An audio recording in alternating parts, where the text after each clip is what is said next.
In episode 22, titled Build Contingency and Disaster Recovery, we start with a simple promise. Outages should become manageable, reversible events rather than existential crises. Contingency planning and disaster recovery, DR, are not about predicting every failure, but about shaping systems, processes, and decisions so that disruption bends without breaking the mission. When continuity is architected deliberately, the organization absorbs shocks, restores services in an orderly sequence, and communicates clearly along the way. That confidence does not come from slogans. It comes from tested objectives, credible backups, disciplined failover patterns, and people who know what to do because they have rehearsed it. Continuity design begins with a business impact analysis, BIA, that prioritizes functions, dependencies, and consequences over guesswork and hunches. The BIA maps what each service enables, how long it can be down before causing material harm, what upstream sources and downstream consumers it relies on, and what the tangible business outcomes are when it stalls.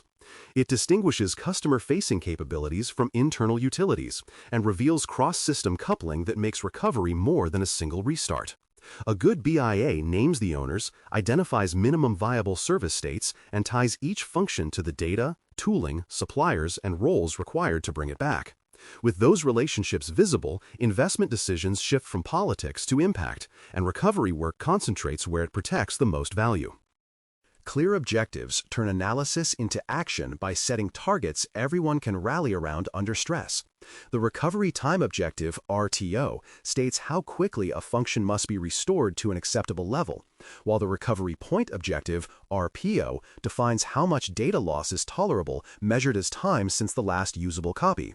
Maximum outage, often called maximum tolerable downtime, MTD, marks the outer boundary of disruption before unacceptable damage accumulates. These values should not be aspirational. They must be feasible given architecture, budget, and people, and they should differ by function based on BIA findings. When RTO, RPO, and maximum outage are documented alongside owners, environments, and dependencies, they become operational guardrails that shape designs, drills, and executive trade-offs in real time. Backups are only as good as their restoration paths, so the strategy must specify frequency, retention, isolation, and testing with a level of detail that survives an audit and a bad day. Frequency aligns to RPO, with high change systems captured more often and low change archives captured less.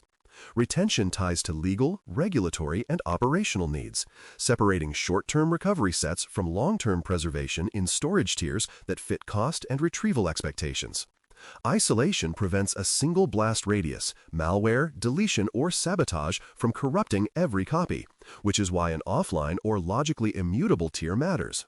Most importantly, restoration testing is routine, scheduled, and measured, with records that show what was restored, how long it took, who verified integrity, and what failed so it can be fixed. A backup without a rehearsal is a story, not a safeguard. Failover patterns provide the mechanical shape of resilience, and each choice carries cost and complexity trade-offs. Active-active delivers the fastest recovery by running multiple instances simultaneously, distributing traffic while keeping data consistent enough to meet tight RPO values. The price is higher spend and careful conflict resolution. Warm standby maintains a partially running secondary with data replication and pre-provisioned capacity, enabling restoration in minutes to hours when an event occurs. It balances speed with manageable overhead. Cold standby leans on infrastructure as code or images to build capacity on demand from backups when a failure strikes. It is the least expensive to sit idle and the slowest to return to service. The right pattern varies by system, but the plan must tie each critical function to a deliberate pattern, with replication settings, cutover steps, and rollback queues spelled out. Critical suppliers are part of the recovery fabric, so they must be mapped with the same rigor as internal components.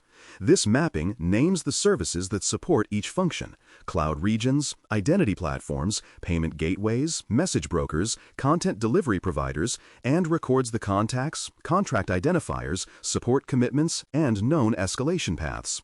Alternate service options should be explored and, where feasible, pre-negotiated for dire scenarios, even if the intended path is to remain with a single strategic provider. The plan should also define evidence exchange during an incident, such as how logs, status updates, and change advisories will flow from the supplier to the response team without delay. When the outage involves a shared responsibility model, the lines between provider actions and customer actions must be explicit long before the dust starts to fly. Not every important function can be automated back into existence at the push of a button, which is why documented manual workarounds matter. A manual workaround describes the minimum steps, roles, and checks necessary to deliver essential outcomes when systems are offline or degraded. For example, a customer support workflow might pivot to a templated intake form with time-boxed callbacks and a temporary knowledge base while the ticketing platform is restored. A revenue-critical process might accept batched transactions with extra reconciliation rather than real-time processing during a payment service disruption. These procedures should be safe, auditable, and scoped to the gap, with clear triggers for when to start them and when to stop. By giving people a credible interim path, the organization buys recovery time without surrendering control. Communication during disruption is not improvisational theater. It is a practice discipline with templates, review paths, and timelines. The plan includes pre-approved language for customer notices, regulator updates, partner advisories, agency coordination, and media statements, each tuned to clarity and honesty without speculation. These templates specify what is known, what is being done, which services are affected, and when the next update will arrive, with a single authoritative channel to prevent conflicting versions. Internally, executives receive concise situation reports that connect technical realities to business impacts and choices. Good communication calms stakeholders, aligns effort, and reduces rumor-driven churn that otherwise distracts responders. By setting this rhythm in advance, the organization speaks with one voice when the lights flicker. Testing moves the entire plan from concept to capability by measuring restoration against the objectives it claims to meet. Drills should cover both data restoration and service failover, using production-like data, realistic constraints, and time-boxed windows that respect operational load. Each drill records start and end times, steps taken, blockers encountered, and the measured recovery time objective, RTO, and recovery point objective, RPO, achieved compared against targets. Success is not perfection. Success is honest measurement and follow-through, with issues logged, owners assigned, and design or process changes implemented. Over time, these exercises build an empirical archive that proves resilience works and highlights where new investments will protect the most. One predictable pitfall is discovering that backups are unrecoverable because the decryption keys, versions, or agents necessary to read them are missing, expired, or incompatible. This failure often appears when encryption keys were tied to a compromised system, when backup software was upgraded without converting legacy sets, or when restore permissions were never delegated to the people on call. The plan counters this hazard by separating key management from backup hosts, documenting recovery of keys, retaining compatible readers for legacy formats, and testing restores across software versions and platforms.